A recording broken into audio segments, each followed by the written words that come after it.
Words of Sri Aurobindo.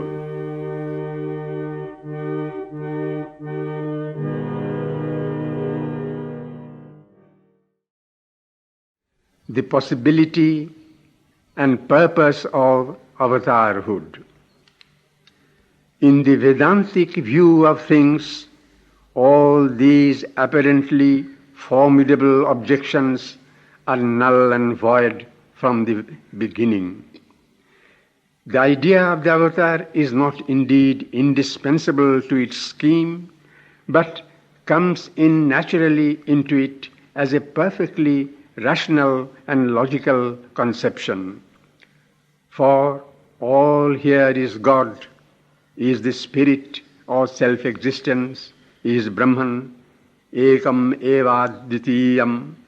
There is nothing else, nothing other and different from it, and there can be nothing else, can be nothing other and different from it. Nature is and can be nothing else than a power of the divine consciousness. All beings are and can be nothing else than inner and outer, subjective and objective soul forms and bodily forms of the divine being, which exist in or result from the power of its consciousness. Far from the infinite being unable to take on finiteness, the whole universe is nothing else but that. We can see, look as we may, nothing else at all in the whole wide world we inhabit. Far from the spirit being incapable of form or disdaining to connect itself with form of matter or mind, or to assume a limited nature or a body, all here is nothing but that. The world exists only by that connection, that assumption. Far from the world being a mechanism of law with no soul or spirit intervening in the movement of its forces or the action of its minds and bodies, only some original indifferent spirit passively existing somewhere outside or above it. The whole world and every particle of it is, on the contrary, nothing but the divine force in action, and that divine force determines and governs its every movement, inhabits its every form, possesses here every soul and mind. All is in God, and in Him moves and has its being. In all He is, acts and displays His being. Every creature is the disguised Narayana. Far from the unborn being unable to assume birth, all beings are, even in their individuality, unborn spirits, eternal, without beginning or end. And in their essential existence and their universality, all are the one unborn spirit, of whom birth and death are only a phenomenon of the assumption and change of forms. The assumption of imperfection by the perfect is the whole mystic phenomenon of the universe. But the imperfection appears in the form and action of the mind or body assumed, subsists in the phenomenon.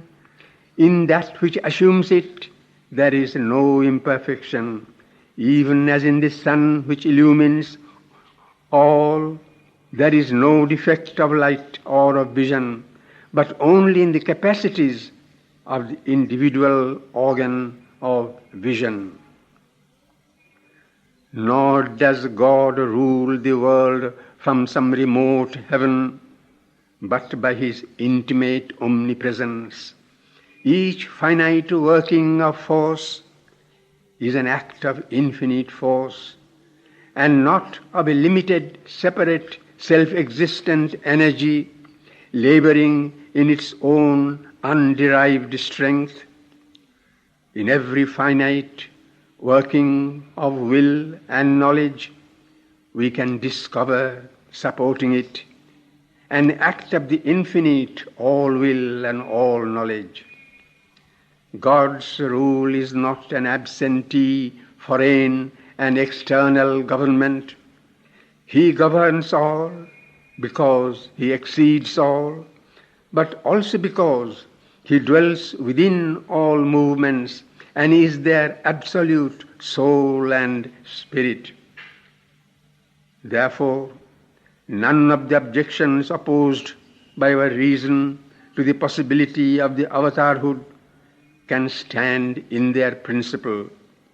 For the principle is a vain division made by the intellectual reason, which the whole phenomenon and the whole reality of the world are busy every moment contradicting and disproving. The divine birth, the work for which the avatar descends, has, like its birth, a double sense and a double form. It has an outward side of the divine force acting upon the external world in order to maintain there and to reshape the divine law by which the Godward effort of humanity is kept from decisive retrogression and instead decisively carried forward in spite of the rule of action and reaction, the rhythm of advance and relapse by which nature proceeds. It was an inward side of the divine force of the Godward consciousness acting upon the soul of the individual and the soul of the race, so that it may receive new forms of revelation of the divine in man and may be sustained, renewed, enriched in its power of upward self-unfolding. The avatar does not descend merely for a great outward action, as the pragmatic sense in humanity is too often tempted to suppose.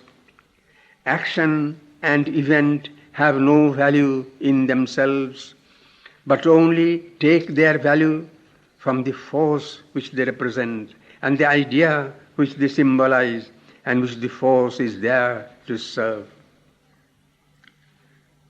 The crisis in which the avatar appears, though apparent to the outward eye only as a crisis of events and great material changes, is always in its source and real meaning a crisis in the consciousness of humanity, when it has to undergo some grand modification and effect some new development. For this action of change, a divine force is needed, but the force varies always according to the power of consciousness which it embodies. Hence the necessity of a divine consciousness manifesting in the mind and soul of humanity. Where indeed the change is mainly intellectual and practical, the intervention of the avatar is not needed. There is a great uplifting of consciousness, a great manifestation of power, in which men are for the time being exalted above their normal selves, and this surge of consciousness and power finds its wave crests in certain exceptional individuals, vibhutis, whose action leading the general action is sufficient for the change intended. But when the crisis has a spiritual seed or intention, then a complete or partial manifestation of the God consciousness in a human mind and soul comes as its originator or leader. That is the avatar.